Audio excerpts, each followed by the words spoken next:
അല്ലേ? ലക്ഷ്മണ സാന്ത്വനം. പാഠസന്ദർഭത്തിനനുസരിച്ച് കഥ ചുരുക്കത്തിൽ പറയാം. ദിലീപൻ, രഘു, അജൻ, ദശരഥൻ, ശ്രീരാമൻ, ലവൻ, കുശൻ ഇവരായിരുന്നു സൂര്യവംശ രാജാക്കന്മാർ. രഘുവംശ സ്ഥാപകനാണ് മഹാരാജ രഘു. ദശരഥ മഹാരാജാവിന് 3 ഭാര്യമാരുണ്ടായിരുന്നു: കൗസല്യ, കൈകേയി, സുമിത്ര. മഹാരാജ്ഞി കൗസല്യയുടെ മകനാണ് ശ്രീരാമൻ. കൈകേയിയുടെ മകൻ ഭരതൻ. സുമിത്രയുടെ 2 മക്കളാണ് ലക്ഷ്മണനും ശത്രുഘ്നനും. രാജകുമാരന്മാരെ യഥാസമയം വിദ്യാഭ്യസിക്കാൻ ഗുരുകുലത്തിലയച്ചു.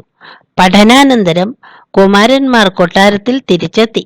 കൊട്ടാരത്തിലുള്ളവരെല്ലാം ആനന്ദത്തിൽ മുങ്ങി കുളിച്ചു നിൽക്കുന്ന സമയം ഒരു ദിവസം വിശ്വാമിത്ര മഹർഷി കൊട്ടാരത്തിലെത്തി. വിശ്വാമിത്രൻ നടത്തുന്ന യാഗരക്ഷാർത്ഥം ശ്രീരാമനെ കൂടെ അയക്കണമെന്ന് ദശരഥനോട് ആവശ്യപ്പെട്ടു.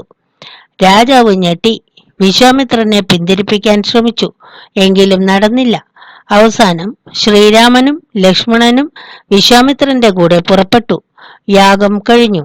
അനന്തരം രാമനെയും ലക്ഷ്മണനെയും കൂട്ടി ജനക മഹാരാജാവിന്റെ കൊട്ടാരത്തിൽ എത്തി. ശൈവ ചാപ പൂജയിൽ പങ്കെടുക്കാനാണ് അവിടേക്ക് കൊണ്ടുപോയത്. ശ്രീരാമൻ വിശ്വാമിത്രന്റെ നിർദ്ദേശമനുസരിച്ച് ശിവചാപം എടുത്തുയർത്തി തൊടുത്ത് ഒടിച്ചു. ജനക മഹാരാജാവിന്റെ വിളംബരപ്രകാരം ശൈവചാപം ഒടിച്ച ശ്രീരാമന് സീതയെ വിവാഹം ചെയ്തു കൊടുക്കുവാൻ തീരുമാനമായി. അനന്തരം ദശരഥന്റെ 4 ആൺമക്കളും ജനക മഹാരാജാവിന്റെ കൊട്ടാരത്തിലെ 4 പെൺകുട്ടികളും തമ്മിലുള്ള വിവാഹം കഴിഞ്ഞു. അവർ അയോധ്യയിൽ തിരിച്ചെത്തി. യഥാസമയം ദശരഥ മഹാരാജാവ് ശ്രീരാമനെ യുവരാജാവായി അഭിഷേകം ചെയ്യാൻ തീരുമാനിച്ചു. ശ്രീരാമാഭിഷേക വാർത്തയറിഞ്ഞ് അയോധ്യ മഹാനഗരി ആനന്ദലഹരിയിൽ ആറാടി നിൽക്കുന്ന സമയം കൈകേയി മഹാറാണിയുടെ തോഴി മന്ദരയുടെ നിർദ്ദേശപ്രകാരം കൈകേയി തന്റെ മകൻ ഭരതനെ രാജാവായി അഭിഷേകം ചെയ്യണമെന്നും ശ്രീരാമനെ 14 വർഷം വനവാസത്തിന് അയക്കണമെന്നും ദശരഥനോട് ആവശ്യപ്പെട്ടു.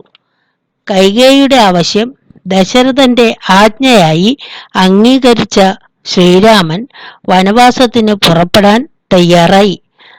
തദവസരത്തിൽ സീതയും ലക്ഷ്മണനും ശ്രീരാമന്റെ കൂടെ വനത്തിൽ പോകാൻ തയ്യാറായി. എങ്കിലും ശ്രീരാമ പട്ടാഭിഷേകം മുടങ്ങിയതറിഞ്ഞ് കോപാക്രാന്തനായ ലക്ഷ്മണൻ ദശരഥനെ വധിച്ച് രാജ്യം തിരിച്ചുപിടിക്കാം, രാമന്റെ അഭിഷേകം യഥാസമയം നടത്താം എന്ന് പറയുന്നു. ഈ അവസരത്തിൽ ശ്രീരാമൻ ലക്ഷ്മണന് നൽകുന്ന ഉപദേശമാണ് ലക്ഷ്മണ സാന്ത്വനം. 2017 CBSE സിലബസ് അനുസരിച്ച് 10ാം തരത്തിന്റെ പാഠ്യപദ്ധതിയിൽ ഉൾപ്പെടുത്തിയിട്ടുള്ള കവിതാഭാഗമാണ് ലക്ഷ്മണ സാന്ത്വനം. ഭാരതേതിഹാസങ്ങളാണ് രാമായണവും മഹാഭാരതവും. വാൽമീകി രചിച്ച രാമായണത്തെ മലയാള ഭാഷയുടെ പിതാവായ തുഞ്ചത്തു രാമാനുജൻ എഴുത്തച്ഛൻ അധ്യാത്മരാമായണം എന്ന പേരിൽ തർജ്ജമ ചെയ്തു.